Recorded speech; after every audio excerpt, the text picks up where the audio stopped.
Yeah, well, that's a really good question, and I think there is a very clear link. I think what we're seeing here is the same behaviour that was being repeated down the years, it's an out-of-control press, essentially, colluding with people in public office, the police.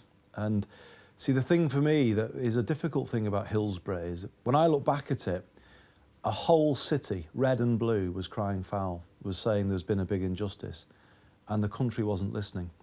And it took the hacking of celebrities' phones before London started to wake up to the idea that, yeah, the press might be a bit out of order. And that makes me a bit sad, really, because, you know, Liverpool, you know, went through a tough time in that era, and the London-based media, I think, whipped up a lot of anti-Liverpool feeling in that time. And I don't think the injustice of Hillsborough would have stood for as long as it did without that context that was created. You know, the anti-Liverpool feeling, the whinging Scousers, you know, they're always going on about something. And I think, you know, that is the same thing, you know, that the elites of this country, if you like, the elite in the press, in the police, in politics, you know, colluding to serve their own interests, and, you know, at the same time, damage the interests of ordinary people, and in this case, the Hillsborough families.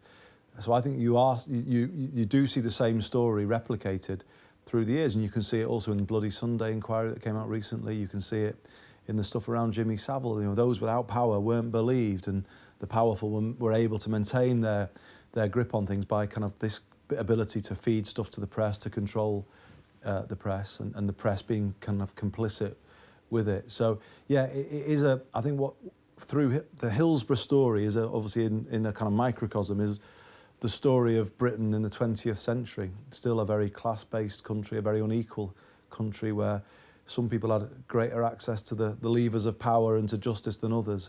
And it's a sad story in that way, but there also is hope in it, which is that in the end, Britain was able to face up to its failings. You know, other countries would have put the lid on it and just, it would have been gone. You know, it would have never, ever been justice or truth would have come. But at least in this country, there is the ability, we do have the ability to face up to our failings. The positive is that I don't think any other city would have triumphed in the way that Liverpool did, because it stuck, you know, it understands what solidarity means. You know, stuck together, thick and thin, through the difficult times, stood by the families, and in the end was vindicated. And that's the positive.